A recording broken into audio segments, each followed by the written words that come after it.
we have to consider is a lot of times, unfortunately, when you're a hobbyist, like the time you spend exercise is jiu-jitsu.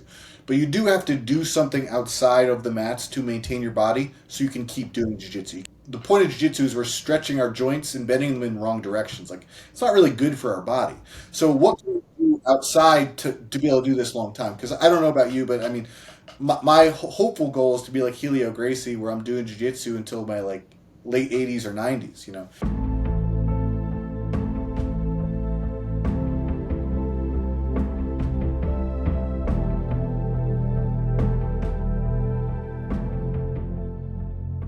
Hello, friends. Thank you for tuning into this week's episode of the Main Idea Podcast, where today I have the pleasure of sitting down with Mike Piekarski. A quick reminder for those that love this podcast, please take 30 seconds and leave a 5-star review. It is so easy on Apple or Spotify, and subscribe to the YouTube channel. This single thing helps the show get discovered organically and helps me continue to reach out to amazing guests like Mike. The second thing that you can do is share this podcast with someone that loves jiu-jitsu. I know that you know someone, and it is so easy. Just send them your favorite episode that you've listened to and let them become part of the community. Also, there are now timestamps in the show notes for your convenience, so feel free to jump around to the part that interests you most, although I always recommend listening to the episode in its entirety. However, my goal with this episode was to make it evergreen, something that you can reference in the future should you sustain an injury on the mats. So this timestamp feature is especially important today. We really did our best to dig into the different injuries that are common on the mats and the best ways to handle them when it does happen. Mike is a jiu-jitsu black belt, doctor of physical therapy, orthopedic clinical specialist, and former professional mixed martial arts fighter. He shares useful science-backed information about injuries and prevention specific to martial arts on his Instagram, as well as his online course, Treating the Jiu-Jitsu Athlete. His contact information and links to these various sites are in the show notes, so feel free to reach out to him. If you're ever looking for someone who is seriously credible in this regard, which, as you'll find in this episode, is very hard to come across. When you're looking for care and you grapple, it's hard to find a professional who understands both worlds, and I think Mike does exactly that. Without further ado, Mike Piekarski. Maybe you can take a couple seconds here and introduce yourself, maybe keeping in mind the audience is, mixed martial artists, people that train jiu-jitsu, train wrestling. And I think you're in a unique position because you've lived it all and you have the clinical understanding. Sure. So how did you come into this, and what really positions you as a voice that, like, we should listen to what Mike has to say here? So I started martial arts before I went the physical therapy route. I was in college. You know, I'd done some Japanese jiu-jitsu before I went to college. I had a knee injury, so I had an injury called patellar subluxation. So my kneecap would slide out of place. And in hindsight, like when I was a teenager, I didn't take the rehab as seriously as I should have. Again, I didn't know any better. I was 15, so my knee kept dislocating. I had a surgery called a lateral release. In hindsight, they don't really do that surgery anymore because the outcomes are pretty poor. Because what they do is they cut some of the connective tissue on the outside of the knee. So hoping that there'll be less pull on the kneecap. So anyway, my in the process, my quad is still to this day very weak compared to the other one. So I'd done some Japanese jiu-jitsu. My knee dislocated. I had to stop. A few years later, I find Brazilian jiu-jitsu in college. So I'm like, oh, this is jiu-jitsu. It's the same thing. And I realized it was completely different. But Brazilian jiu-jitsu is what martial arts should be, right? It's like where the smaller person can actually overcome a bigger person. It's like the one martial art that can actually do that. So I fell in love with that. Graduated college. I didn't quite know what I wanted to do with my life. At the time, I was working with my instructor was preparing for MMA, so I was just like his main training partner. And one day he's like, "Hey man, you want to fight?" And I was like, baffled, right? Because I'm just this unathletic, nerdy kid, and he asked me if I wanted to fight. So I didn't really believe that could be me. And then, I started to fight. A few amateur fights, I had a few Muay Thai fights. I eventually had a pro fight. And after my pro fight, I made like $600 and I broke my nose. I'm like, maybe this isn't a good long-term career. So, and, I would train with some professional MMA fighters who were in the UFC. And it really looked to is if you weren't in the UFC, then you pretty much had to just be one of those fighters that would just take a lot of fights, try to Yeah. pad your record, and then hopefully get in the UFC. But it was like really hard living. And then I really had to think to myself, was I good enough to get in the UFC? And I wasn't. So I was like, okay, well, what else can I do? And then I was like maybe thinking because I still was planning at one day to open a jiu-jitsu gym.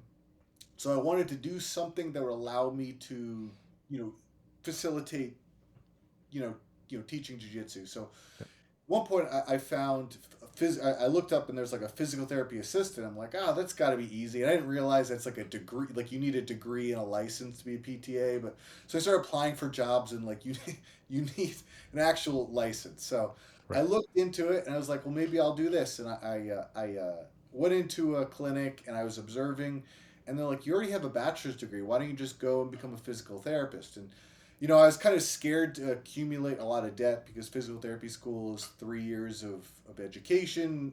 For Yep. the most, it's a lot of loans. And I didn't really want to take all that loans, but then I realized I don't really like taking orders from people, and that's what a PTA has to do. So I was like, all right, I'll suck it up. I'm going to go to physical therapy school. I did not realize I was going to be able to blend the two as well as I did when I went down this journey. So I'm very happy with my decision on going the physical therapy route. Well, I think you present this knowledge, and to be fair, I really wish I found you sooner in my jujitsu journey. I enjoy the content that you put out, and I think that it's very valuable and applicable. And you have a unique understanding, which I have always felt as an athlete my whole life growing up, and constantly working with physical therapists more on the sports side, so more like in the clinic or in the training academy, and always having that sports was the undermining theme, right? So it's get you back on the hill, get you back on the mats, get you back to sport was always the reason for being there. And the people that I was around always had a pretty good understanding of the sports that I played because they were referred by our coaches or staff or anything like that. When you get out in the real world, you realize pretty quickly that there's a massive gap in care when you get hurt doing something as a hobbyist. And I think that's ever true in jiu-jitsu, where you get, for the most part, you have high level practitioners, you have people competing at worlds, maybe in masters worlds, or people with dreams of getting into MMA and fighting in a promotion and getting to the UFC. But there's a large chunk of people that are hobbyists. They're working 9 to 5 jobs. They have families. They're trying their best to get in there a couple days a week. And you put your body through the ringer, whether you're a big guy or a small guy. You're just going to take the brunt of it. But then when you go to care, go to a general practitioner or someone within your healthcare provider network, you're met with someone who has no idea, one, what you're doing, or two, the psychological like addiction that you have to what you're doing. Because as an athlete, if I tell you to stop, that's just not you don't have that gear in your head. It doesn't make any sense. The athlete goes, how can I? Or what do I have to do? Or what's the way around this, right? So when you're in there and the doctor goes, wait, what do you do? And you're like, I practice jujitsu. And they go, describe that to me. And you describe it to them, you sound like you're a psychopath. And they go, oh, well, yeah, if you ever want to walk when you're 60, you got to shut that down today. Yeah.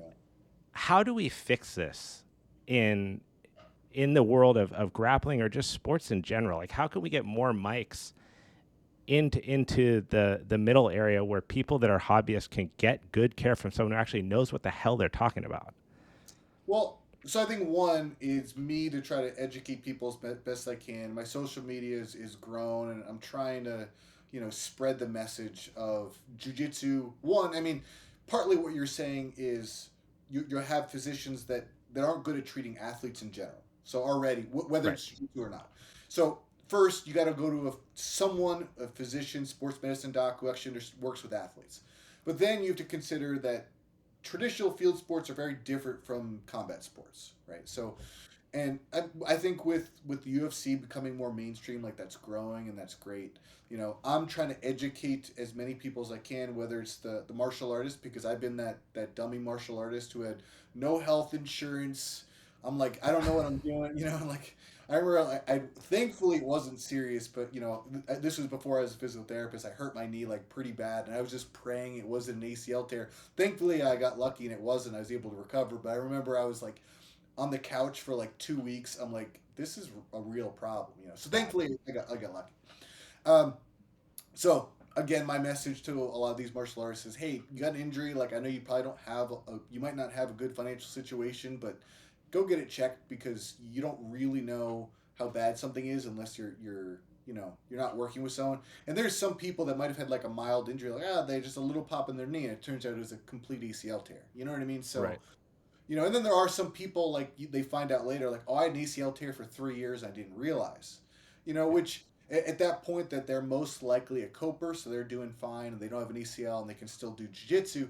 But there is some long-term repercussions that you do have to consider, like there is the chance of elevated arthritis. Right. But I mean, that's a whole rabbit hole we can go down. Um, Another thing that I'm personally doing is because a lot of healthcare professionals do not understand jiu-jitsu. Like I came out with a course recently. It's called Treating the Jiu-Jitsu Athlete, and it's an online course specifically for physical therapists, but really Yep. anyone. So these people that either want to work with jiu-jitsu athletes that don't really understand it, like how can we actually help them get back to the mats? Right. So it ends up being like an education play. Like, let's get these people that are. I don't. Sometimes I get on these tangents and I feel like I'm demonizing like general practitioners or care, and that's not the point. That they are trying to help people, but Yeah. it's just a lack of understanding by not being, of in the sport or trying these things. And it's not like in medical school they're like, hey, if you end up treating a jujitsu player, this is the degree of spinal flexion that they're going to experience in a day to day kind of thing. Yeah. But when you look at like at the hobbyist or maybe even the professional, I feel like there's probably a lot of crossover in here. Yeah. What are some of the things that you feel like are low hanging fruit that we could really suggest to just basically everyone? Say, hey, if you're going to be on the mats, these are some of the demands of the sport that you're going to face, whether you compete or you're just showing up after work. Yeah. And here's some things that you like absolutely need to be doing on your own. Okay, so one of the things we have to consider is a lot of times, unfortunately, when you're a hobbyist, like the time you spend exercise is jujitsu. But you do have to do something outside of the mats to maintain your body so you can keep doing jujitsu. You can't just do jujitsu where you think about like the point of jujitsu is we're stretching our joints and bending them in wrong directions. Like it's not really good for our body. So Right. what can we do outside to be able to do this long time? Because I don't know about you, but I mean, my hopeful goal is to be like Helio Gracie, where I'm doing jiu-jitsu until my like late 80s or 90s. 100%. Granted, he's not rolling with those like 20-year-old D1 wrestlers, but Right. he's doing something, and like I think that's a goal. So you Yeah. should be doing some type of strength conditioning mobility on top of it. And it doesn't necessarily you don't have to do like the Gordon Ryan where you're in the gym 7 days a week, but you should do something to maintain your body. Um, Another thing you have to consider, and this is a little bit trickier, is you need as much mobility as your sport requires and a buffer. Meaning, there's a lot of positions out there that might require abnormal mobility. Like you look at the rubber guard, it needs a lot of hip mobility. You think of inversion, right? You need a lot of spine mobility, right? If you don't have those joint prerequisites, don't do that position. Like those positions aren't Correct. inherently dangerous. They're dangerous for people who shouldn't be doing it. So, Yep. if you're like, oh man, my hip is stiff, and then you're forcing your hip into like a rubber guard, like, well, at some point your hip is going to run out, and then you're going to stress something else like your knee, and that's when people hurt their knee.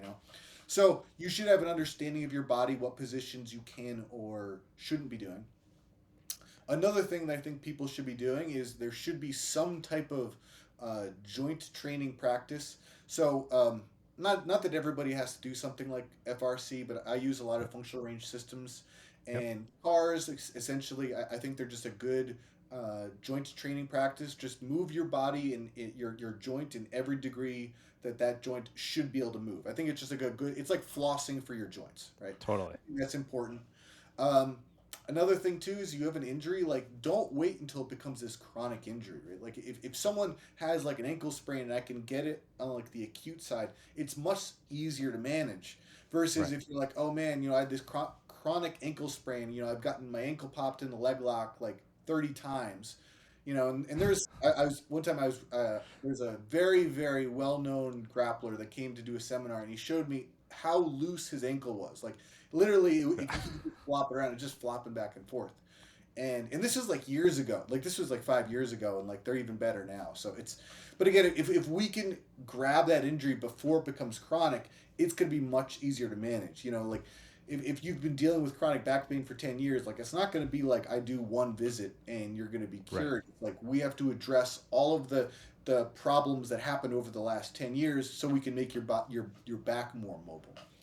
And then again, not everyone's this lucky, but it is good to have some type of medical team or someone So if you do get injury, you go to the right person, right? And we had talked about, like you said, the primary care.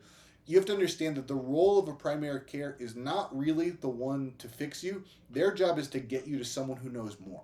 The Right. problem is one, sometimes primary care, like they don't want to send you to those specialists, so you as the athlete have to advocate, hey, like I need to go to someone else. Right. And if it's more serious, maybe you need to work with an ortho surgeon who works with athletes. Maybe they think it'll be rehab, and that's where you're going to see that physical therapist, that sports physical therapist, who hopefully has an idea of grappling. What's your hierarchy on like the mobility, stability, strength pyramid? If you're considering just kind of again the general person, like someone who's doing this 3 to 4 times a week, maybe they're competing. We'll keep them outside of the hopes of reaching, the UFC or something like that. But when you look at mobility, stability, and strength, how do you conceptualize those three things, and where do you really place them on like a scale of importance for people that are just getting in there a couple times a week? Well, if we have to think of like purely strength, right? So And you can like go into the weeds because we got time, so feel free. so if you look into the research, like the one modality that has the best chance of mitigating injuries, because we can't really prevent injuries, we can reduce injury. It's strength, which kind of makes sense if you think about it, because a lot of times injuries happen because the tissue can't absorb the stress of the event, whether it's Right. a joint lock, the joint gets overloaded because it couldn't tolerate the stress or whatever. So strength training is going to be one of the best things that we can do.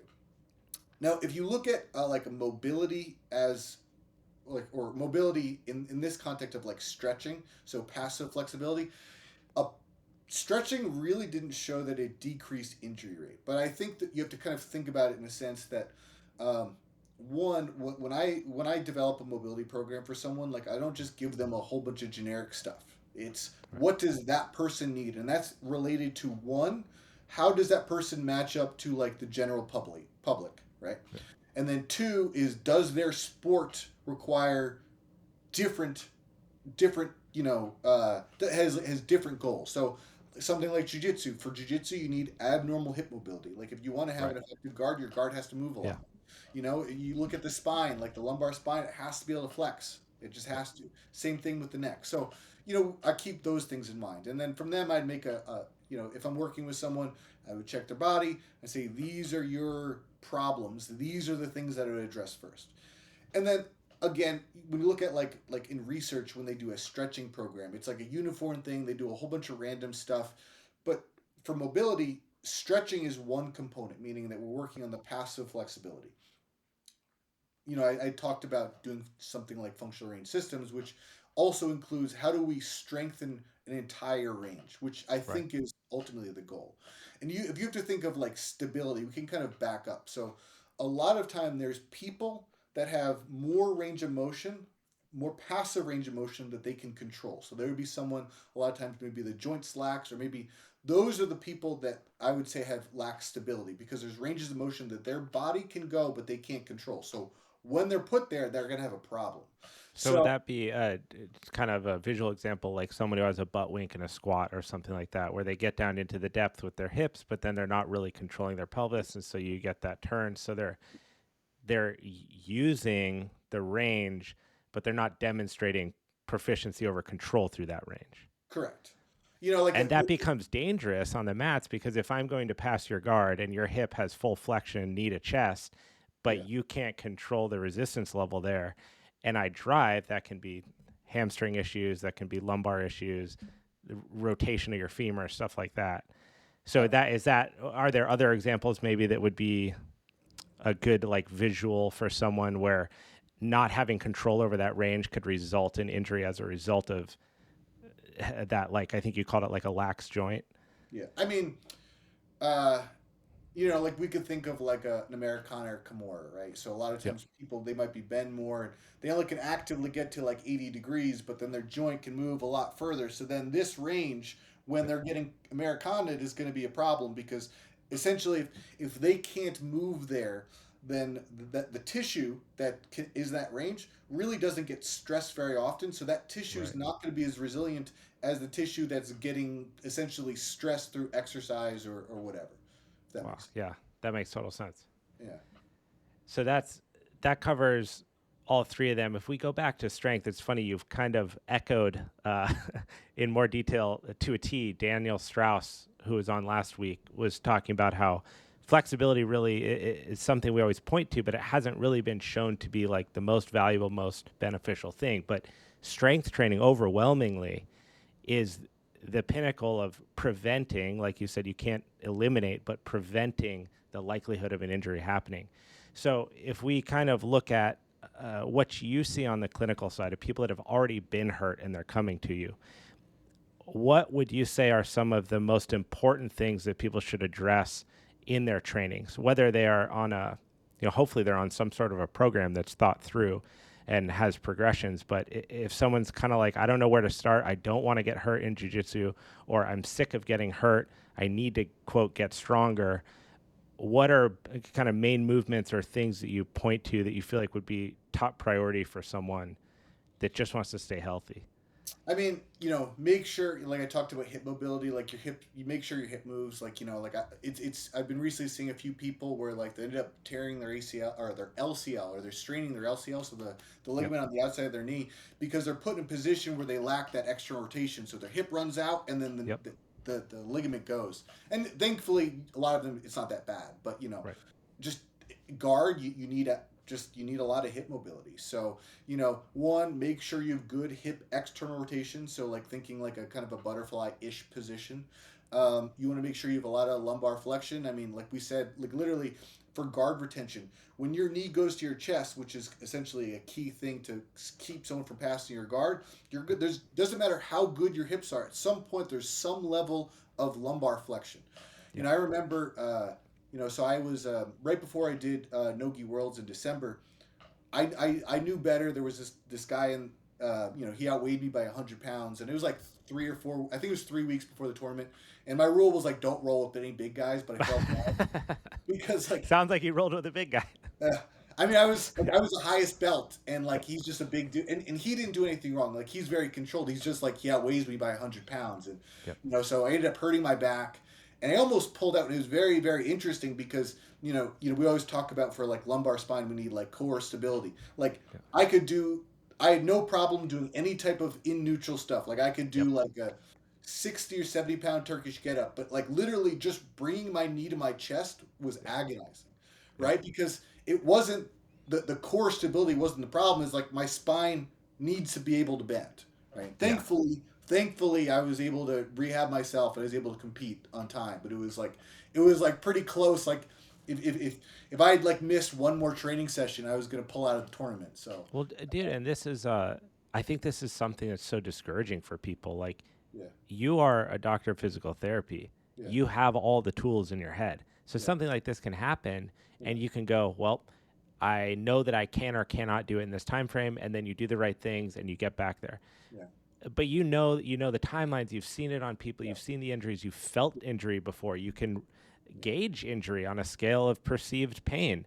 A lot of people don't possess those internal like rating systems because being hurt for the first time is the first time. And so they go, oh my God, like I can't do jujitsu. I just got pummeled by some guy 50 pounds heavier than me. What am I doing? This is stupid. Now I can't play with my kids. They don't have that pathway there. yeah, And I remember I did a tournament a year and a half ago down here, and to a T, what you just showed, they were trying to pass my guard, and I almost went for like a rubber guard to get my shin tucked under their chin and yeah, then try to sweep them. yeah, And right as it crossed his chin, he drove, and my knee did exactly that. It was all the way out to the side. Yeah. It bent, and it popped like a gunshot. Yeah. I slid out, match was over. Did everything. And it was like a 3-month period of doing very pragmatic, minimal stuff to get back to where I was. And it was a full recovery. But that's the type of injury that someone never goes back into jiu-jitsu again, Yeah. ever. Yeah. And it's really disheartening because if that does prevent someone, they miss out on like, the whole lifetime of, like you said, I want to be Helio Gracie too. I'd love to do this as long as I can remember or think of. But you think about those joint things like spinal flexion. I mean, how counterintuitive, right? You go into any gym on the planet, what are they going to tell you? Neutral back. Don't flex your lumbar, right? Dowel on your back, hips to the wall, all this kind of stuff. And I was, again, talking with Daniel Strass about this with the Atlas stones, like picking up Atlas stones from the ground. He said when he hurt his back, one of the things that actually helped him get back to a state of health was introducing exercises with that spinal flexion in there. So if we can, maybe you could describe a little bit what we're talking about here with neutral spine, spinal flexion. You alluded a little bit to it in the position of, someone passing your guard in that forced position. But what is spinal flexion in your lumbar? Why is it so important? And maybe we can just dwell on this a little bit because I think it's such an important point for people to at least begin to think about in their training. Sure. So we take the spine, right? So the spine is not one joint. The spine is multiple joints. So you have your cervical vertebrae, which is going to be 7 segments. You have your thoracic vertebrae. So that's your upper back. That's anything that touches a rib. There's 12. You have your lumbar spine. That's your low back. There's 5. And then you have your sacrum, which is a fused joint. So we have a whole bunch of joints, right? So you have to think that the spine is a flexible rod, meaning it has a lot of degrees of freedom, meaning it can move forward and back, it can rotate, and it can side bend. So it can move every degree it's supposed to. But it's not like one joint is moving. Really, everything should be contributing to that movement. So the reason why in a lot of rehab, spinal flexion is demonized. And I love his stuff, but you have to understand what he's coming from. So there's a researcher, Stu McGill. Yep. He's like kind of like the head biomechanist in probably the world on the spine. What he'd found was, and you have to understand this research because he's working with pig spine cadavers. The reason why pig is because a pig is very close to a human spine. But essentially what he'd found was that multiple repetitive cycles of flexion is what caused a disc herniation. So everyone knows disc herniation, you get that, you're done. So the problem is so then people started to kind of like go down this track, which is spine flexion is going to lead to these injuries. And really what it was repetitive end range loading that ended up causing this disc herniation. But a key point that a lot of people who kind of like argue against his stuff is that he's working on a cadaver, not human tissue. Human biological tissue can adapt, right? Again, is it going to adapt the same way that muscle tissue? No, but it can adapt. So we have to keep that. Anyway, so because of that, then we're like, well, spine flexion is bad. Let's start strengthening and neutral. And the reason why Stu McGill found that was he looked at like a whole bunch of core exercises. And there was a few exercises, they're called the McGill Big 3. So you have your side plank, you have your bird dog, and then the McGill curl up. And these are exercises that have the max amount of core activation, minimal amount of stress. Yep. And the reason why he found that was because we know that we want to get, the core strong, right? But the core is like, what is the core, right? So that you have to think about the spine is kind of like a tent. And then your core musculature are the guy wires. So you see the front of your muscle on the abs. So you have your external, internal obliques. On the side, same thing. You have your, quadratus lumborum, and on the back you have your spinal multifidi. So essentially they all have to be strong to create it. And what he found was that in neutral is when your spine is in neutral is when you're strongest. And I agree with that. If I was going to do a max effort deadlift, I'm not going to round my back, right? What he found is the second most stable position, though, was some level of flexion but braced. And that would be like a good way to describe like an Atlas stone, right? Because the Atlas, you're not moving, like you're still in this rigid position, but it's bent as you picked it up. So it's this end range flexion, which is problematic. And I do agree, obviously that can be problem for people who don't prepare their spine for it. And then also like when you're working with people with back pain, especially if it's athletic back pain, meaning like it's a, like when people are older and like their spine is stenotic and essentially like they've lost some of that disc material, they tend to be more problematic with extension of arching back. But usually Yep. athletically, you're going to have more problems bending forward. And also if you think about disc tissue, when I bend forward, it can pinch the front of that disc, which puts pressure on the back, and that's what Yep. caused that dreaded herniated disc. So that's why that's a problem. That's why again you do your max effort lifts, and when I deadlift, I still will lift with a neutral spine um, when I'm doing that max effort, lift. And then, but then you also have to like look at in rehab because okay, someone has their pain trigger, which is flexion.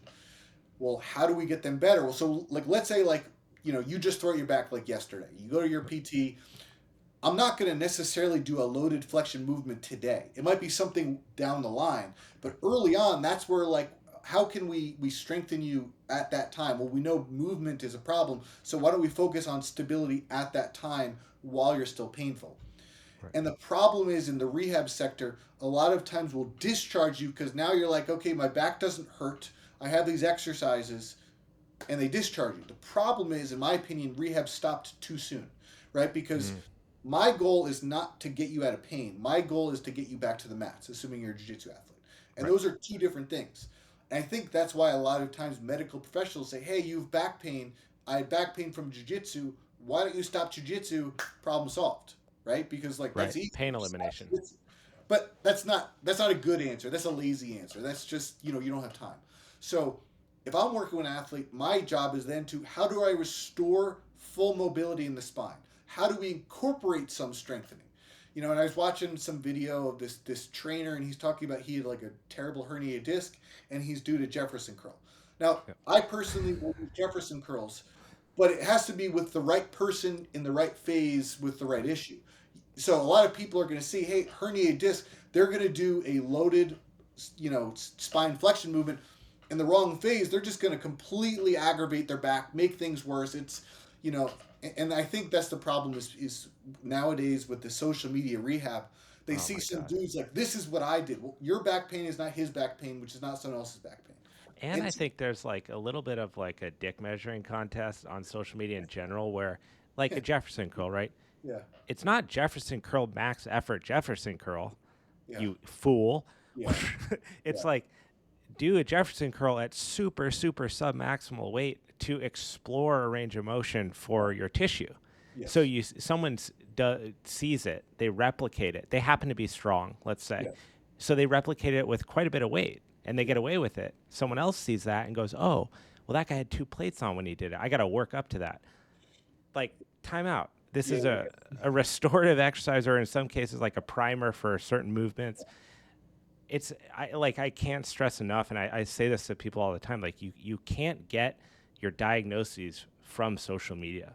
yeah, You can gain insights, but you have to be super, super careful about where you look for credibility. And I point back to you because you do a good job of like demonstrating something that actually happened, like an injury, yeah, showing some research that's actual research that you've actually read, right? That you didn't just like pull exactly. from somebody else's page, Yeah, and then talk about the application for people. And it's important to think about it in that way that there's like multiple steps to everything that's going on. And when you are injured, you do have to be extremely careful about how you go about coming back from it because it could be the last time or it could be the first time and you have to keep coming back for stuff. And that's why searching for quality people and investing the time and the money into it's like it should actually be a no-brainer because you're talking about the rest of your life.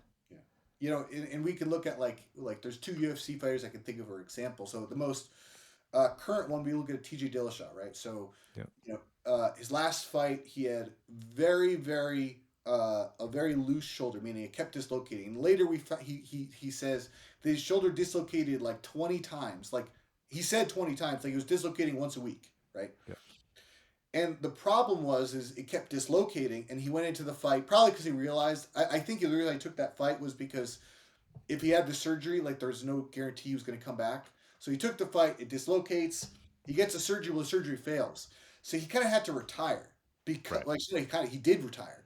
And I think in his post, he was like, He's like, it's devastating that I have to retire, because he's like, in his opinion, his skills were so good, and mentally he was still ready to continue, but his body could not duplicate what his skills wanted.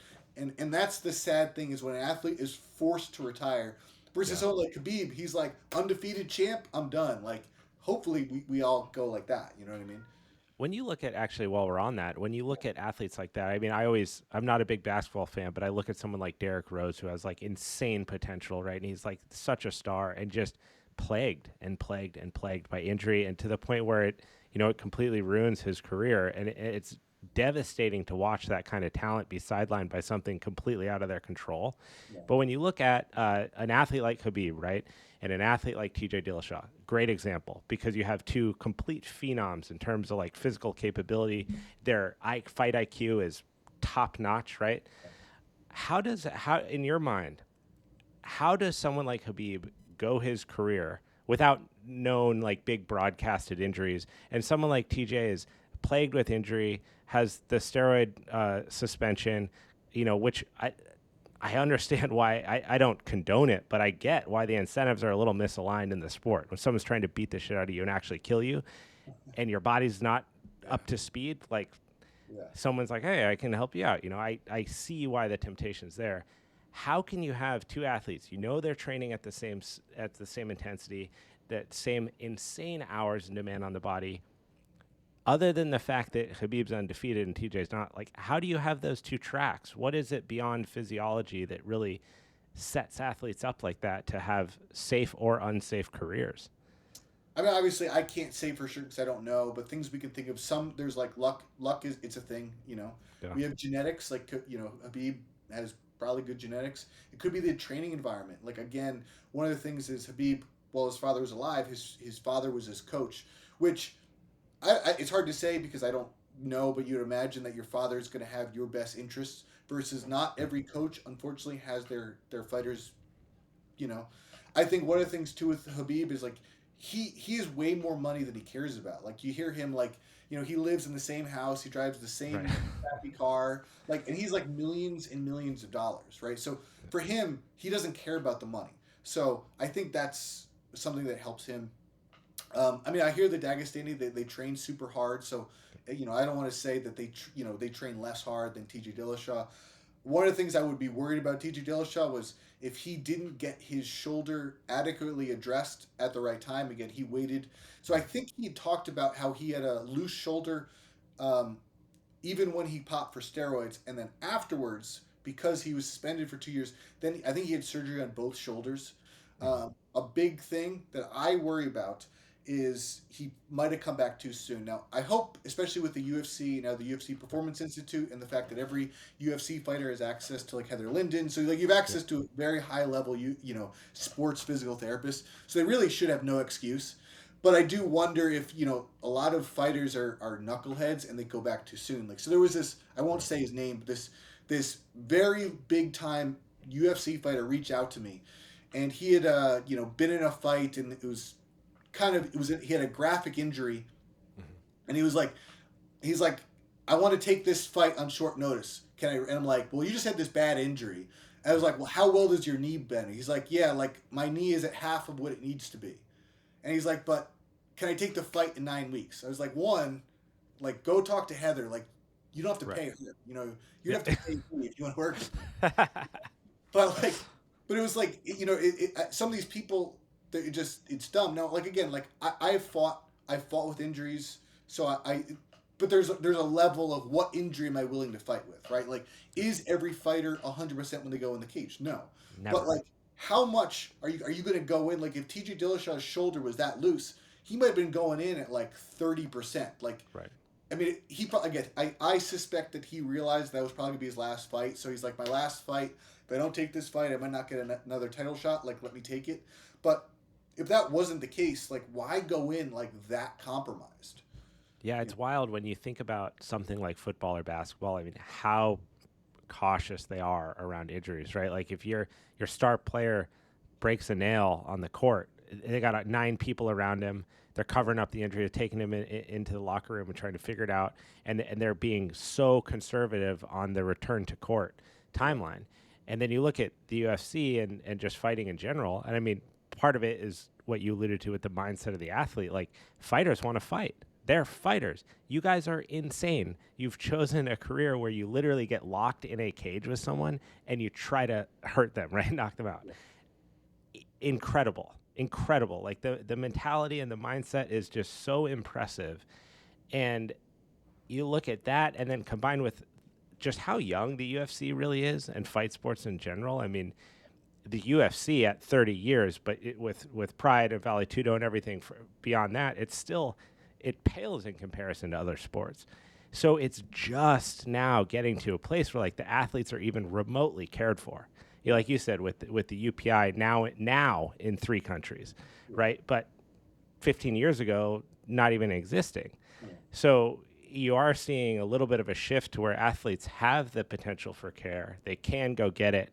And I think, I don't know, I'd love to hear your thoughts on this, but I feel like you're going to start to see a little bit different, like a change in the timelines, because as the fighter, you have to recognize too that your longevity in the sport, every single fight matters so much once you are in contract. You can't lose. It's too competitive, right? Like, you can't be a guy who loses a fight. It just splits your track immediately. And then it's like you're in a need to win situation instantaneously from then on. So it incentivizes you as the athlete to really take care of yourself and like be cautious about when you choose to go in there, when you choose to take a short notice fight. What can you talk me a little bit through like your mindset around that? You know, you said you had fought with injuries. I mean, I feel like you put your toe on the mat and you're going to have some injury, right? So what is that thought process like for the fighter? So, I mean, you know, like one of the things is like, so my example, you know, there's a trend you're going to see, but I was wrestling with a guy a lot bigger than me. I think I've heard this story. So there's a trend I'm going to add, like, what do you do? Like, avoid guys a lot outside your weight class. But anyway, so I had a pretty bad ankle sprain. This is like 11 days before a fight, and it was like pretty bad. Pretty much like I was on the 2 days before, I was able to walk, but I had to tape my ankle.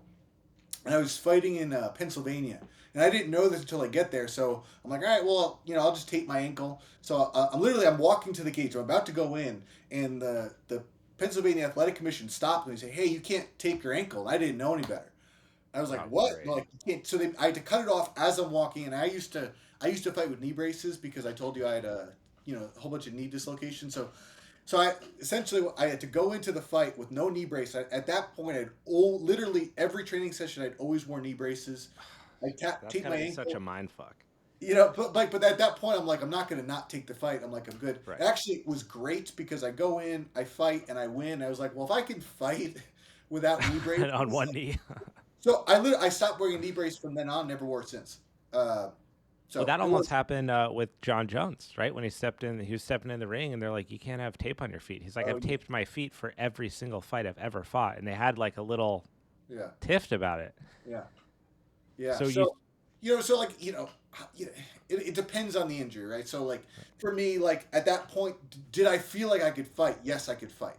You know, but if like there's people like it was bad like before the PI, like a lot of fighters, they would go into a fight with an injury knowing regardless whether they win or lost, they could then claim the injury happened in the fight, so the medical coverage of the event would cover their injury. So like, oh wow, I never thought about that. Yeah, so people used to go in with like pretty bad injuries, like I had an ACL tear, but you know after the fight they're going to pay for surgery. That's like driving around with your bumper busted, waiting to get rear-ended, so you can be like, dude, you crushed my car. What's going on? Because, I mean, I know a lot of professional MMA fighters, like in the UFC. I don't think any of them have health insurance outside of the... Yeah, how does that work with the UPI? Is it like if you're a certain batched like level of contract athlete, you get care as part of it? Or is that all... That's not out of pocket. There's no way that's out of pocket for them. It's free. If you're a UFC athlete, I'm pretty sure if it's a UFC athlete, you have 100% full usage of the PI.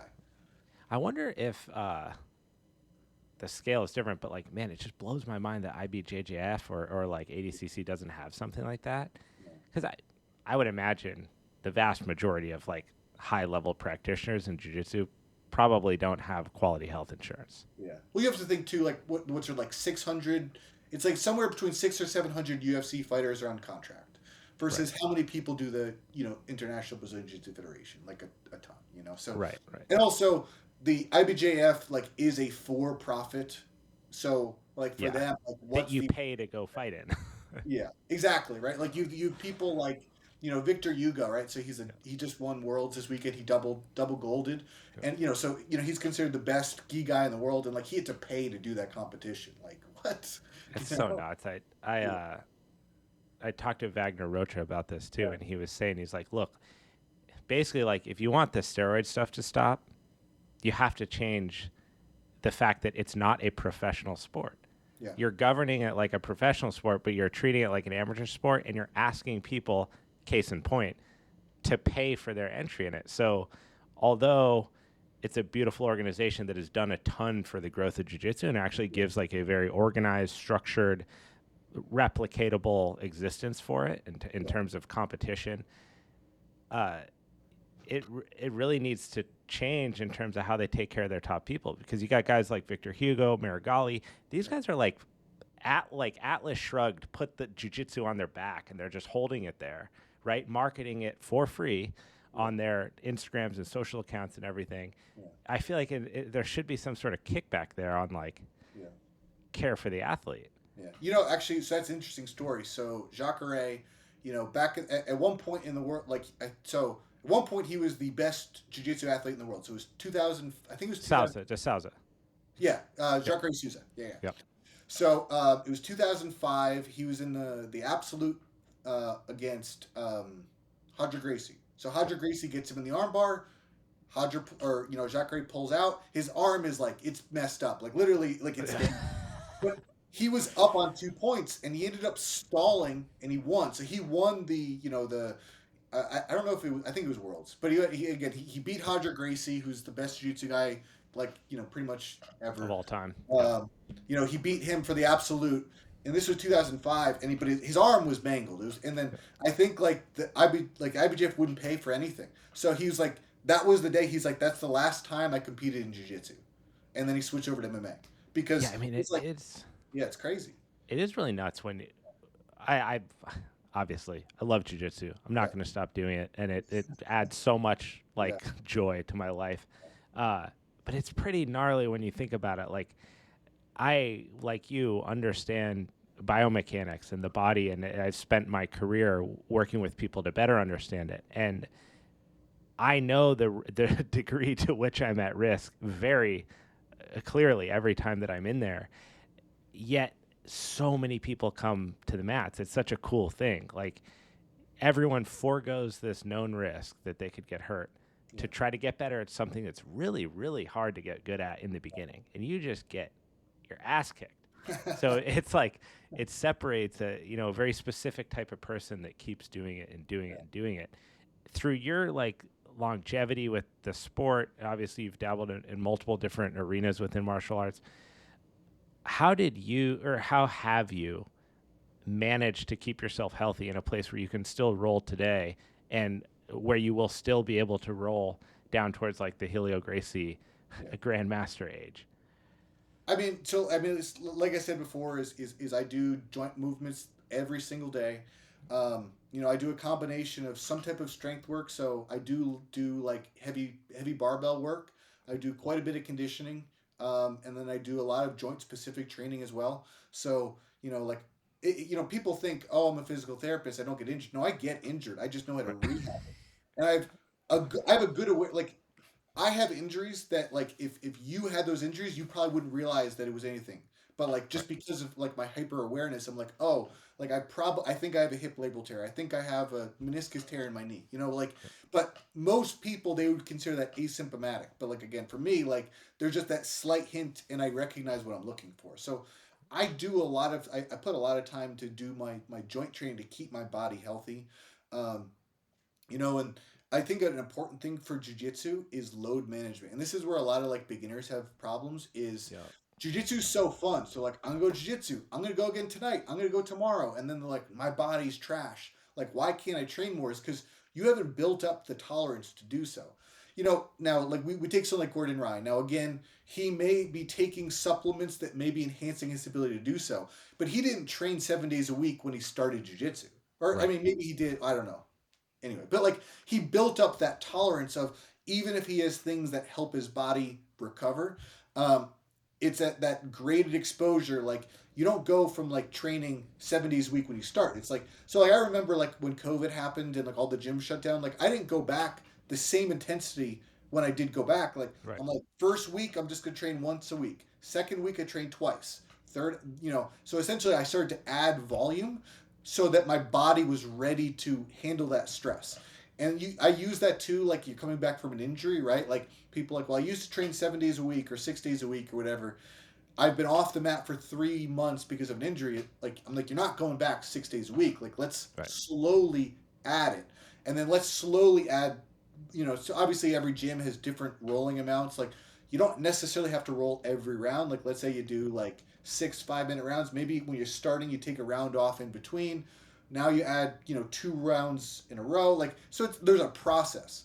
And again, I know it's hard because like rolling is what really people want to do. So but that load management's so key. Yeah, it's funny. So when I was competing in Olympic weightlifting and training full time at Equinox in Santa Monica, I was on a structured Olympic weightlifting program 6 days a week. I was picking up jujitsu for the first time, and so I was training because I'm an idiot. Exactly what you're saying, right? I go in, I train, and then 12 weeks into just being a bonehead about that, Yeah. just got crushed. Like both hips were pretty gassed. Like I had to drop all working loads down to like 50% of where I was at. The hip problems created back problems, and it was just nasty. And it's funny now being like 5 years down the road. Training is just like a 2 day a week thing that I do to keep me healthy for that. Like everything that I do in the training hall for the barbell work, pressing, pulling, pushing, all this stuff is so that I can be there more safely. Yeah. And then the amount of like recovery modalities I've implemented in my life, and then the amount of joint specific and like reactivity based training to hedge my bets, it's been like a complete shift. And I see exactly what you're talking about a lot is as people ask, hey, what should I be doing for strength training? I'm doing CrossFit 4 days a week. Should I add stuff in? And I'm like, no. Like CrossFit's not bad, but you should take stuff away. Like your body has so much capacity for effort in a given amount of time. And if you're 11, 11, 11 on everything, it's a bottleneck. And like at some point it's going to give. Yeah. But how do you it's tough to get someone to wrap their head around that because, and I think this is probably true for most people in jiu-jitsu, every day that you're not on the mats, you kind of feel like everyone's getting better than you. It's just like this stupid Yeah. thing, right? Like a day out of the gym, someone else is getting stronger, someone else is getting faster. But you touched on a really important part, which is this management of volume. So when you're thinking of like, maybe we'll step outside of like the training idea and more into the on the mats. If we can talk a little bit about intensity, like how do you regulate your hard days, your lighter days, so that you can have more total days? So it depends on the person, So one of the things, a simple thing that I do is I know when my higher level training partners are going to train. So like I consider that more likely that I'm going to train harder. A big thing that I do if I want to train hard is I add takedowns, and if I'm feeling beat up, I don't do takedowns. Simple thing. And not Yeah. everybody does do takedowns. I feel like if you're, this is a thing that a lot of people have to deal with is they're like, okay, well, takedowns are one of the ways people get hurt. I'm just gonna not do takedowns, which I get. And but like the problem is if you want to compete, like you, I mean, you start on the feet. You can't just Yeah. assume that takedowns don't matter. And again, I started my martial art training with the idea of like fighting in mind. Like I think takedowns are important. That's like half the art. Yeah. And jiu-jitsu is almost going a problem in my opinion with jiu-jitsu in the martial arts sense is, and Craig Jones touched about this, is just the fact we've created this art that's so comfortable conceding to the guard is a Yeah. problem for its long-term effectiveness, right? So Yeah. I think, and again, I'm a guard guy. I'll happily pull guard, but I train takedowns. Like I think they're very, very, very important.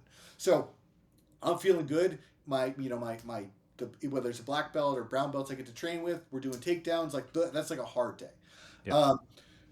Again, maybe I'm feeling beaten up, and I don't really feel like I'm going to do that. Like, because when I after you're so comfortable doing all your rounds on your feet, like when you start, on the ground, training feels way easier.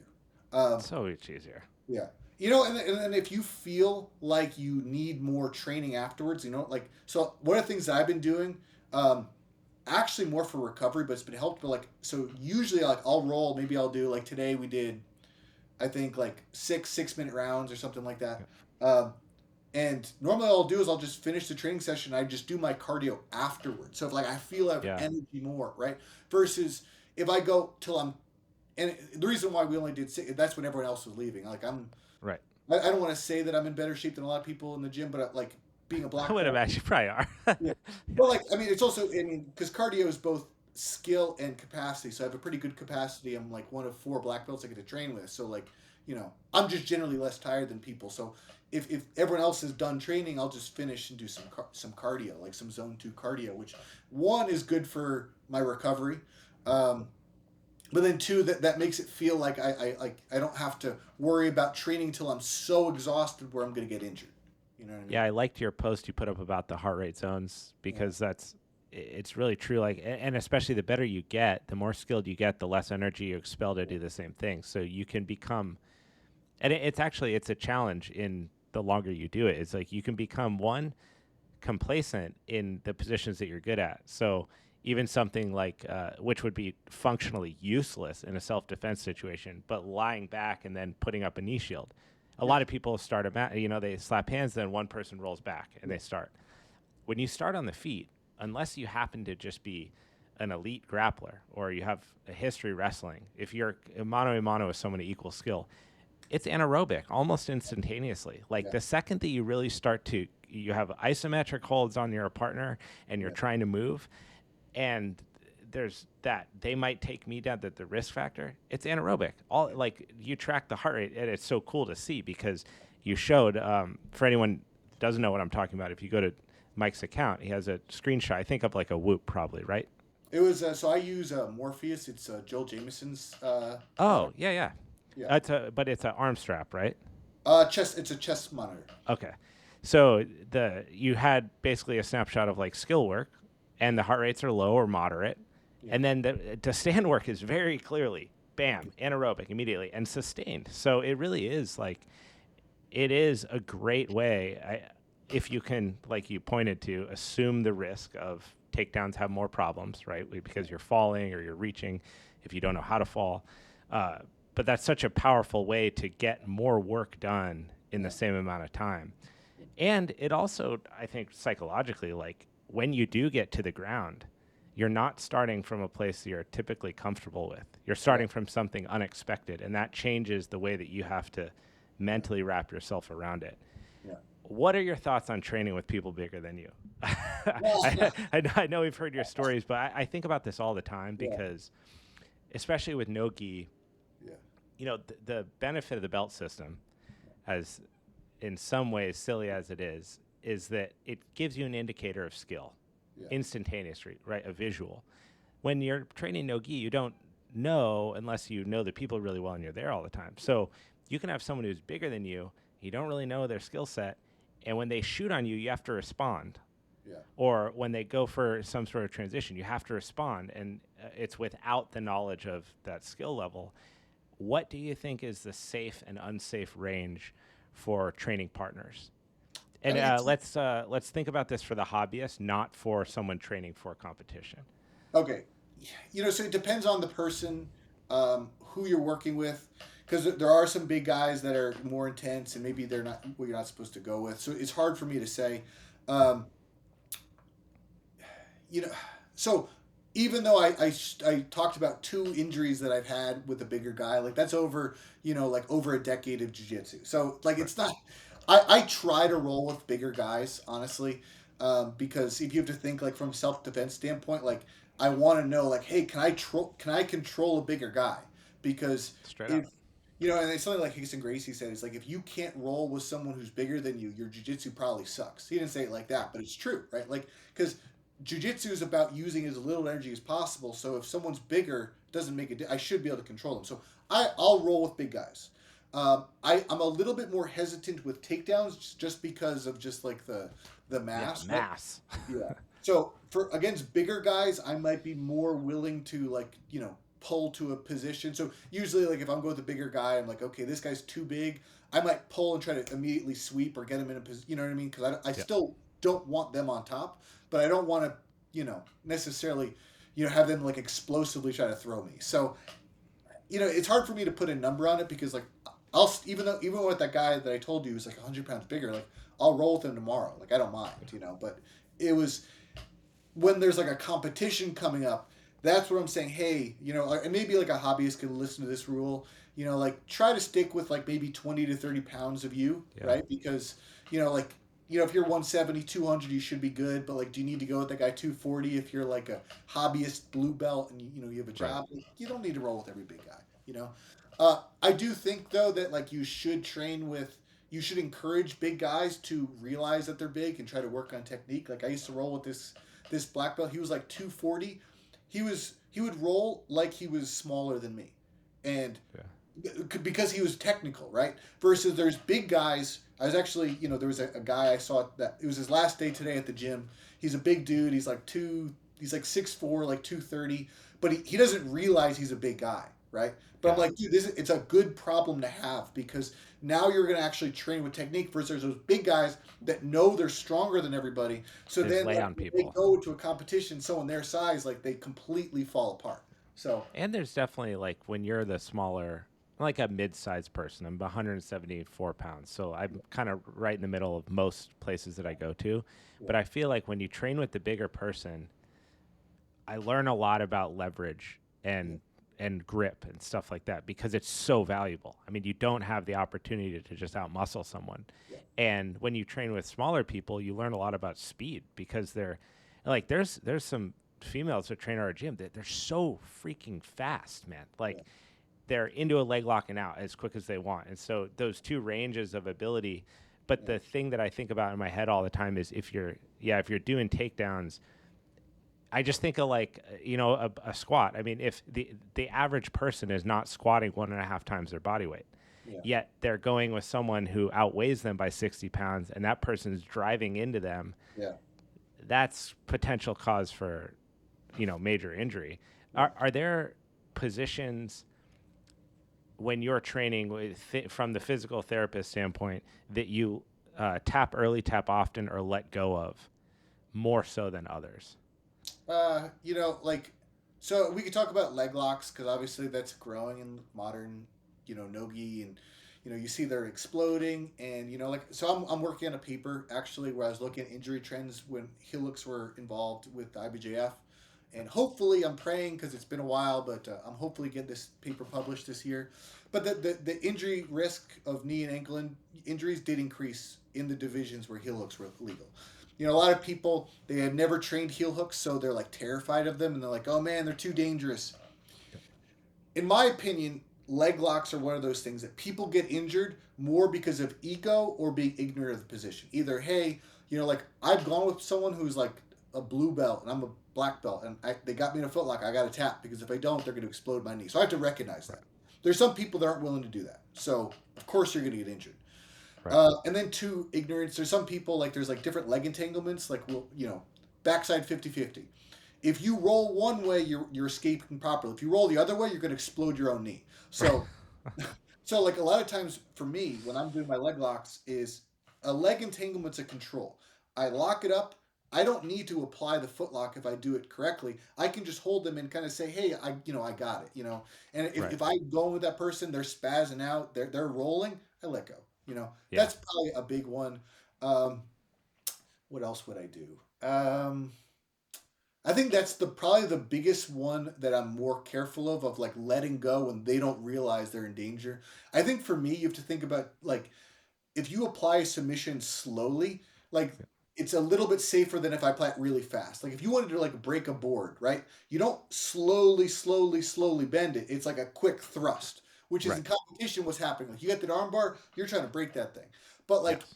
in training, like I get it, I extend it, I can very slowly so yes, there is still like at some point there's going to be damage, but it gives people plenty of time to say, oh, this is not good. I should be tapping. And it's training. It's like training's different for competition. Like I tap all the time. Who cares? Yeah, I talked to David Garmo had an interesting point about this, which I thought was I agree with him. I'm curious what your thoughts are from a PT perspective. But he was saying like, look, a lot of schools will just say, no heel hooks, no leg locks, no knee bars until you're at a certain level. And his thing was, granted, I'm going to discuss with the students that are there that day kind of what we're doing here. But he said introduce them as early as possible. Let people know what they are, how to get into them, be safe about it. You're not trying to rip your partner's knee in half, but just presenting them because they are an element in training. And if you aren't familiar with the initiation of them or the exit or the way to roll, I mean, that's a seriously damaging injury to sustain. If someone blows your knee out from a heel hook, like, that's a year probably to full recovery, let alone ever training again. So what are your thoughts on when things like that should be introduced? Yeah, I completely agree. Like so, the gym that I'm at, I've been showing them because a lot of them don't know leg locks. So I mean, I teach heel hooks and I'll teach white belts. And it's literally that said, like, because what's going to happen is there's gyms that say no heel hooks until brown belt, or they follow. I guess IBJJF they're not legal, but they follow what does the IBJJF allow? So it's like Right.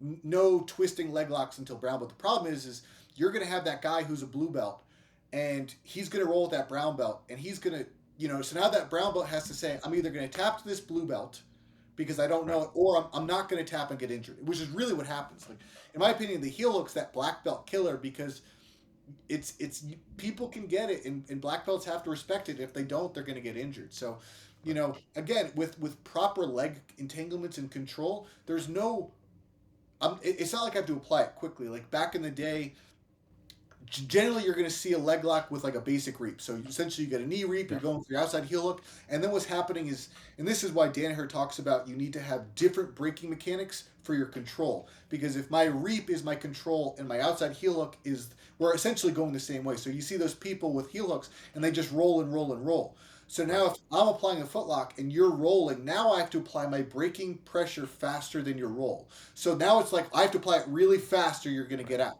And that's when the injury happened. Versus if I have control, like if I get inside heel hook and I break their grip, Yep. I have like they're pretty much at my mercy. I can break their leg if they want. So a lot of times I'll just hold it, start to apply it, and I look at them and they're like, "I'm not getting out. I'm gonna let go." Right.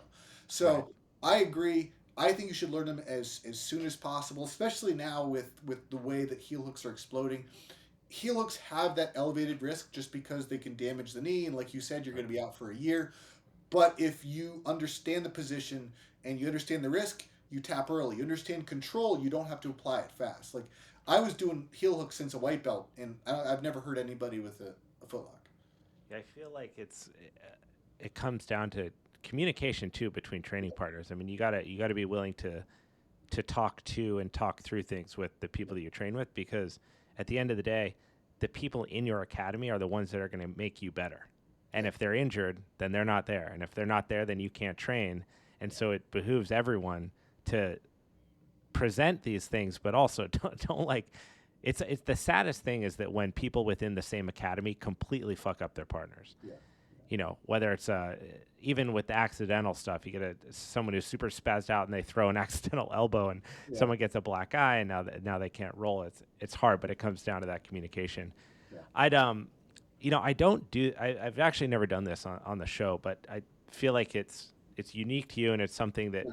we could kind of do like a little hit list here. So I wanted to go by the different like main joints from the top to bottom and really just talk about if you can think of the biggest concern for the average hobbyist with that joint, and then maybe you can recommend a couple things that they should consider, whether it's in the training hall of Yeah. their own home or if it's like some prehab that they do before. But this is very near and dear to me selfishly because I just had an MRI. I have a slight herniation at C5, C6, Yeah. which is in my cervical spine, and then in T3, T4, which I actually didn't know when I went in there. It was discovered on the MRI. And these are things that I have now chosen to train with and work around and do everything that I can possibly do, from like a joint, a nerve gliding standpoint, to stretches, to active recovery, to keep myself on the mats. So if we start with the cervical spine, so if you want to even describe a little bit exactly where that is, this is something that's so common with hobbyists. They get stingers, they get injuries to their cervical spine. So what are some of the biggest concerns there? And then a few things that you can kind of hint at for prehab, rehab there.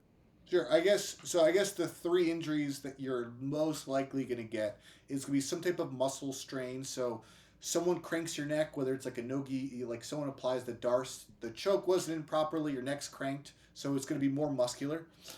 There could be more of a facet issue, meaning so like your segments kind of like, so you have the actual body of the vertebrae, and then you have these two little spikes, which are going to be your transverse process to kind of stick out.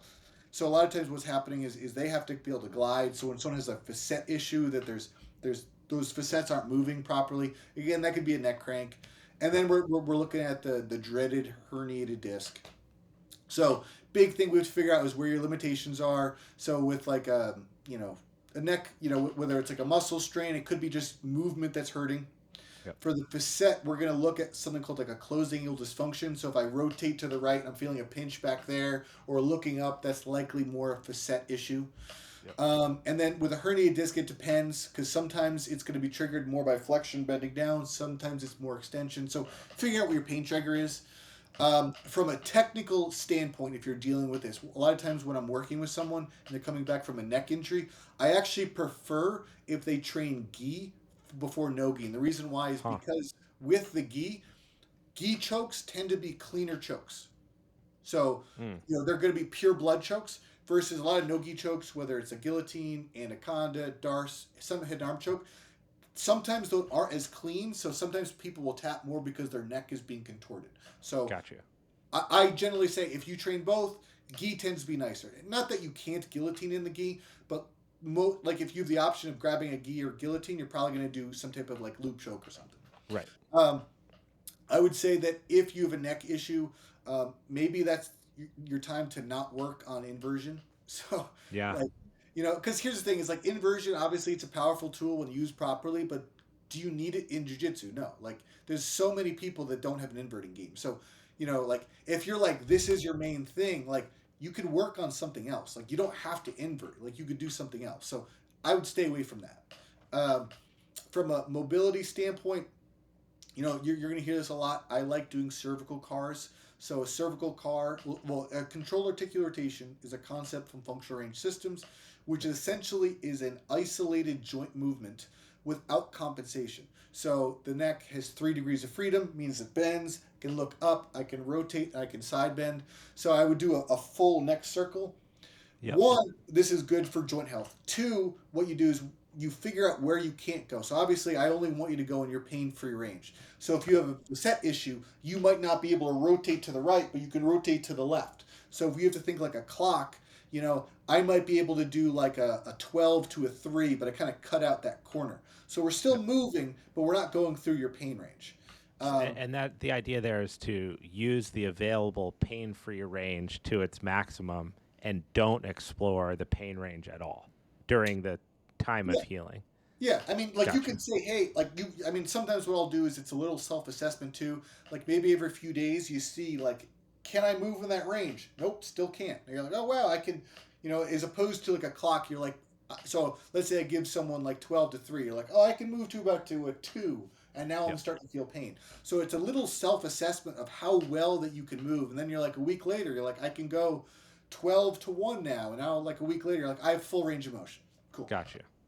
I don't know. It's not going to be easy for you for this podcast, but when it comes to the spine, whether it's the neck or the back, I like using cervical segmentation. So again, like I said, the spine isn't one joint; it's a whole bunch. So we want to try to create awareness of movement each segment. So if I go to use, hey, move your C3 on C4, you're gonna be like, I have no idea. Yeah, no idea. But like again, with this is sometimes that's easier with a person. Like I do it. In the clinic, I also show people how to do it if I'm not there. But it's how can we create a little bit of movements? And you're like, well, I can move well on C6, C7, but C5, C6 doesn't move. And you don't have to be as specific as me. Like I Right. have the palpation skills. I can know. For you, you're like, I can move here. Oh well, there's no movement here. So Right. it's a concept that, I don't know if your listeners are going to be able to address, but again, I like using spine segmentation, and that's a good way to clean up both full joint movement, global neck health, and then especially good if you have like a herniation or like a facettation. And what if we go? So if we drop down now to the thoracic, you said earlier you got the 7 cervical, 12 thoracic. Thoracic injuries, I'm thinking, are probably more common in rotations. So you get bow and arrows, Yeah, crucifix, stuff like that, where you're getting twisted or you're getting yeah. your guard passed because they're pushing your knees to one side, but they're controlling your head with the other. Um, what are some things to watch out for there, and some kind of low hanging fruit to care for that? So usually people don't hurt their thoracic spine. It's more going to be the rib. But again, a thoracic spine attaches to a rib. So I kind of like combine them when I'm talking about it. So rib injuries, like Yep. literally those mechanism injuries are going to be what hurt your rib. Um, you know, a lot of times what I'll do, and again, I'm going to use this a lot. We can do a spine controlled articular rotation. I could do a cat cow, but the way that cat cows are typically taught is like you're on your hands and knees and you're just kind of like flopping everything, right? Right. Um, really, ultimately, you want to try to make segmental movement. So, can I move one segment at a time? And again, if I said, most of their listeners are gonna have trouble with this. There's things that I can do to make it easy. Like one of the things you can do is you can lean against the wall and try to go down one segment at a time. If I'm working with someone, I can literally palpate their spine and say, "Hey, move here." So there's things that you could do to make it easy. If I want to focus on the thoracic spine, I would do what's called like a collapse cat cow. So I'd sit on my butt, Yep. or sitting on my heels. So what that does is it locks out my lumbar spine. So the only movement is coming from my thoracic spine. So I can ensure this movement is my upper back, not my low back. Is that similar to if you're sitting on, let's say you're sitting on a bench, you have a foam roller between your knees and your ankle, Yeah, same and thing. you're hold your shoulders and rotate to the end range, and then like Yeah, breathe through the end range? yeah, we could do that. Yeah. Same kind of thing. Gotcha. I like using isometrics a lot because isometrics we can significantly increase the intensity, whether it's like light because there Mhm. is like a you know the tissue of the injured joint is healing, so we can do like a light tension versus like for me if I'm working in a body part that you know that isn't injured, like I can do like literally like a 100% max effort isometric.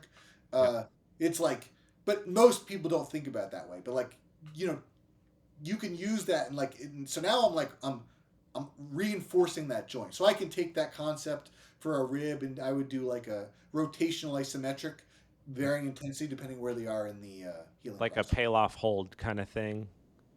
Yeah, but from an end range, so like yeah, I'd rotate away. Gotcha. Gotcha. And then for rib injuries, the thing you have to be careful from like a technical standpoint would be any type of like twisting. So like if like you're on bottom side control, one you probably don't want to be bottom side control because their weight's on your rib. Like that'll be Right. not a good position for you.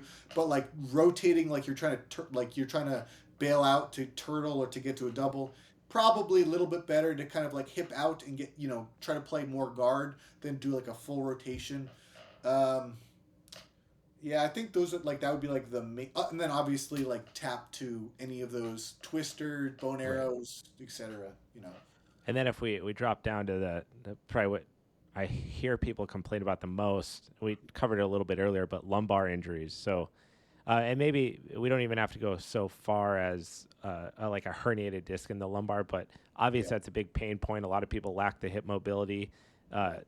to control the positions, like we alluded to earlier. But what are some things to watch out for there? And any kind of, I guess on this one, any kind of specific prehab that people should be doing prior to what listeners know is my biggest qualm, which is the jujitsu warm up. But Yeah.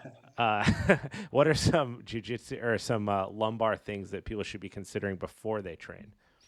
So same as the thoracic spine. So I would do spine cars, Yep. linear cat cow again segmentally. Hip mobility. So a lot of times when people have limited hip mobility, specifically internal rotation, Mhm. when their hip goes in that position, they tend to feel it in the back. So I might be doing some type of like hip car. I might be doing like a 90-90 hip rotation, going Yep. back and forth. I don't like the way that people normally do it because they just like they're in the 90-90 and they kind of just flop over without intention. So when I do it, I'm very intentional with like externally rotating, internally rotating, which people don't do. Um, I do a lot of end. You're gonna hear this a lot of end range isometrics and flexion. Like, so sometimes So what I'll that's like do, a FRC, super specific, right? Like legs 90-90 out to the side. You're elevating the heel, bringing yeah, back down. yeah. Um, you know, yeah, I think those are some good prehab stuff that I would do. So from a sport specific thing, like what I do is a lot of times like when I was coming back from my back injury, I would do a lot of like just rocking back and forth because this Mhm. also gave me a good awareness of like ultimately I want to be able to rock all the way up and get my toes behind me, but I would kind of do that in it was interesting when I had my back injury because like I could like my back is completely flat and I'm like trying to rock and it's like imagine like a bowl with a dent in it. It was like, I've been there, man. I've been there. so, so I'll rock back and forth. And again, it's just a little self assessment. Like, how far can I go? And, like we're thinking like we're greasing the groove, right? You don't have to, the Totally. first one all the way back. It's like, I kind of like rock and rock. The fourth one, boom, my toes are good. So, like, that's like a sport specific thing that I'll do. Um, and then from like, if you have a back injury, you know, man, like for like so injuries that we're going to suspect with back, it's going to be like a hernia disc, which is tendinally flexion. It's going to be some type of muscle strain, likely flexion. It could be some type of facet issue, more with rotation. But really, unfortunately, jiu-jitsu is a flexion-based sport, so Yep. you'd want to play like you'd want to stay away from a lot of guards. So, like I don't actually like closed guard when I had a back injury because if you throw up a triangle, they're going to stack you. You throw up an armbar, they're going to stack 100%. so you want to stay away from those. Even like a lot of open guards, right? Because you're trying to maintain your guard. Your knees come to your chest. They put their weight on your knees. They're loading that spine. So I would do like I liked half guard. That's a good one. What I'm trying to think. I actually I do like I do like reverse De La Hiva as well because I have control of them. I don't need a lot of end range. Like I don't need to get my knees all the way up, but I can kind of control them because my hips are like a little bit far away. Um, the thing is I'm using it kind of like a knee shield, like you said. It's going to be a little bit more reactive, so I'm not going to be inverting, which is what you commonly see. But that's Yep. more of to like slow them down. But yeah, half guard would be like my key guard if you're dealing with a back injury. I feel like I have to ask you because I ask so many people this, and Yeah. I've had other people on when we talk about this at length. But I've coming from a training background and like an athletic prep background outside of jujitsu, I've just over and over I have such a hard time with like the traditional warm up Yeah. and then the structure of class, like how you like heat the body up and then everyone chills for like 30 minutes while things are explained and then right into the toughest part of training. So, Yeah. and I know that a disclaimer that that's not true for every school and that there's Yeah. varying degrees of this, but in your eyes, seeing all the injuries that you've seen, having fought in mixed martial arts, you have a black belt, you've dedicated a lifetime to this. What in your eyes is the best way to take cold individuals from work or from Yeah. dropping their kids off or whatever it is and prep their body for training? And then how should that be structured to, in and of itself, minimize injury the most? So, I mean, generally what I'll do is before training, I do my joint movements, my cars. Yep. Whatever the warm up, if I'm not in control of the class, obviously I'm not in control of the class. Really, a warm up, you know, I understand why people jog, it's easy, but your warm up should be pretty much as brief as possible to get someone warm. So, like, I shouldn't do this, but like a lot of times if I go to open mat, like I warm up like rolling with a blue belt, someone who I can control, but I'm controlling the intensity. So it should Yeah. be a great exposure to activity. So like even if you're gonna do whatever warm up, I understand a lot of warm ups are like are just like kind of like stupid calisthenics. Right. I do think it is good if you can warm up with something sport specific, like either you're warming up with technique. So, like today, I taught class, like I warmed up with pummeling, and then we did hand fighting, just Love it. because. Uh, Hand fighting. yeah, It's so elevated. Like yeah, that gets your heart going. Exactly. Yeah. Like before a tournament, I love to pummel just because it's so easy. I can grab a white belt to do it. I'm gonna get moving, and there is a sport specific movement, right? Yes. Hand fighting again, there's a technical aspect where because we're not being very competitive, like you're not gonna get hurt hand fighting. And also that also makes your students more comfortable with takedowns because usually like jujitsu people aren't great at teaching takedowns because they're not good at Right. takedowns. So what do? They're just shooting double legs with no setup. Versus like why don't we just, like you're in a good position. So like if I have the right position, that takedown's way easier and their takedown's way harder. So that's what I'll warm up with. We start doing technique or whatever. I like to doing situational rolls before full rolls. One, because situational rolls is great for skill building, right? Because Yep. you like today I was showing front headlock stuff. So what did we do? We went from the front headlock. We went from the turtle because if like let's say you're a white belt and I show front headlock stuff, you might never get there. So like pretty much Right. like that class was a waste because you were never put in a position where you could attack. So I also like positional training because you stop at a certain point. There's much less scrambling, so the intensity is much less. Yeah. So skill building, less intensity. You get a lot of repetitions, and then we start to roll. If you wanted, you even could start like first having like a lighter round if you trust the person. You even could do this like maybe I do the first round on the knees, then I do takedowns. A lot of times I think it's good to drill your takedowns before you go live because drilling takedowns, whether it's wrestling or judo, is just there's a little bit more of an active component than jujitsu. Like Yep. you don't really like statically drill takedowns because the person's moving around.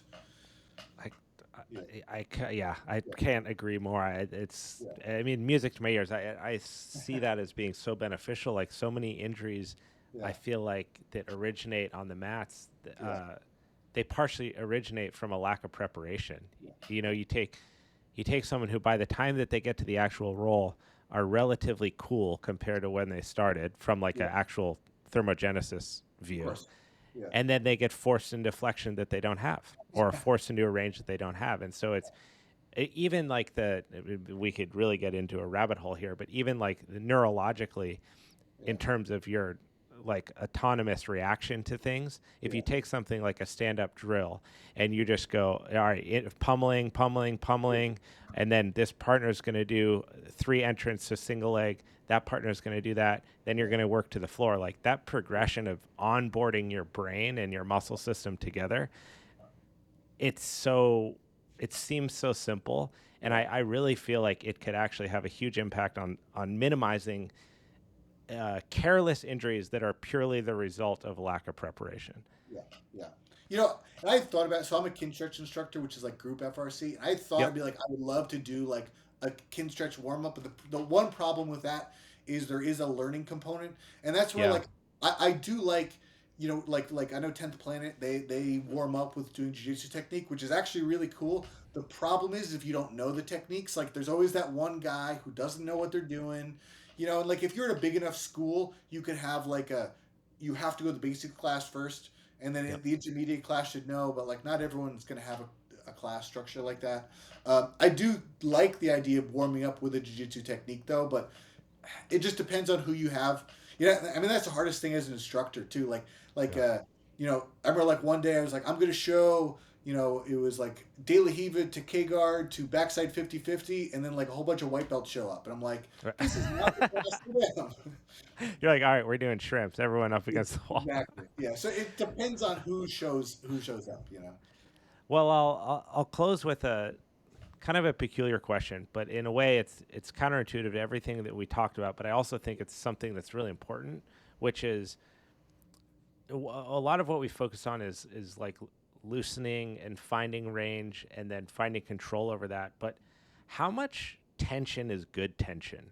Like to some degree, you want your bodies to have rigidity because that's what keeps us upright and a unit. And if everything is Gumby and Jello, Yeah. we're really inviting injury, right? And part of this answer is definitely anchored in strength training, which you talked Yeah. about in the very beginning of being a huge precursor to risk reduction. Yeah. But when you think about something like the neck, right? Like how much do you actually want tension in your head carriage when you're grappling with someone or when they are putting a rear naked choke on you, but they're really just getting a neck crank. Like, how much should we be focusing on creating tension, not just creating range and strengthening that range? I don't know if this is going to be the answer you're looking for, but you have to think that. So actually, Stu McGill, we'll talk. We'll come back to him. So he did this cool study on and this is more for striking, but it's called the double pulse phenomena. So if let's say someone's going to throw a punch, what they do is at first what they have to do is they have to contract their body to initiate. But then what they want to do is they want to be as loose as possible, like a whip. And then right before impact, they're going to tighten again, right? Yep. And the idea of that is that's how you get the max speed and that's how you get the max rigidity because you're not versus if I'm just super tight and I throw a punch, right? That's Right. not going to be as forceful because I'm slow. So when I'm rolling, I'm I'm trying to be as loose as possible, but I'm also mindful of I'm being aware. So if they get a certain grip, like I can again tighten my neck. So it's like Right. like let's say someone's gonna go for a judo throw, right? So obviously I don't want to be so loose that when they throw me, my head flops around. But I'm not gonna keep my neck tight until I recognize the throw's gonna happen. It's always interesting, like when you go with that like newer guy, especially in the gi, like they They're so get their grip rigid. and they're Dude.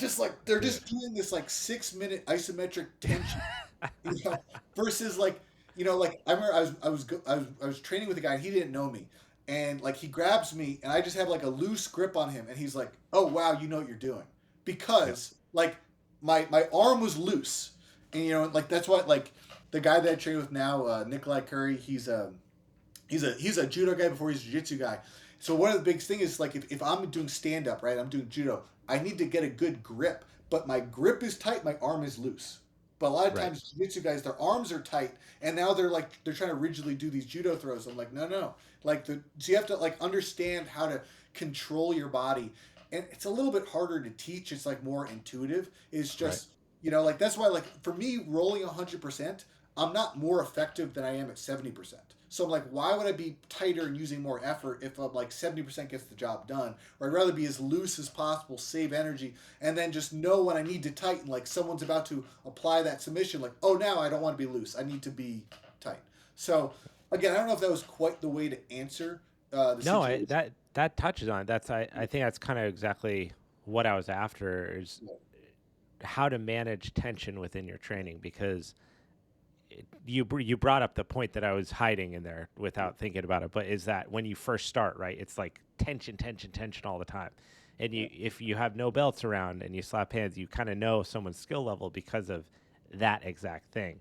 Yeah. And that's something that you can train, whether you're consciously training isometric exercises in the gym or recognize the value of them, but it's something that shows up all the time.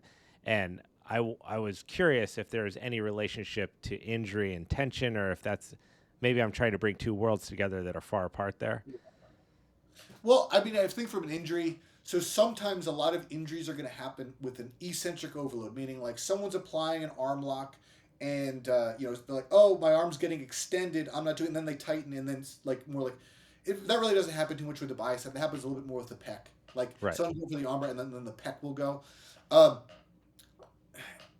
that also could be that we have to think of that like the injury, it's not just muscle tissue. The muscle is wrapped around connective tissue, so that we can do more like connective tissue tendon priming, which is training at length or to length. So I use like a lot of an eccentric movement to that Yep. end range to prepare that, because that's a good example of like a lot of power lifters you're going to see like, I was working with this power lifter. He was like moving 50% of his 1 RM when he was benching and he tore his pec. You know, it's Because actually of the eccentric lowering. yeah, because he's only training muscle tissue, right? Like he's not Yeah. actually doing any solid eccentric, so the tissue wasn't prepared for that movement, right? Right. So like for me, from an injury standpoint, I do a lot of eccentric loading Yep. when it's appropriate, especially if it's injury, it's relative to the injury. So if somebody had an armbar injury, like at some point in my rehab, we're doing an eccentric because I want to Yep. make sure that when they're putting an armbar, their arm doesn't explode. Yeah. Well, in a perfect world, none of our arms do, but it is always the risk of being on the mats there. But I want to make sure that their body's prepared for the sport that they're going to go. Versus like in a lot of rehab, they're like, "Oh, you're probably pretty good." I'm like, "Well, I'm going to make sure you're good, because if I want to make sure I can do it in a controlled fashion before you're rolling, where there's higher intensity, higher speed, and less controllability. So if you can't do it in controlled fashion, you cannot do it uncontrolled. And that's the mic drop moment. And Mike, we'll include some links to all your contacts, websites, stuff like that, so that people can get in contact with you if they unfortunately sustain some kind of injury.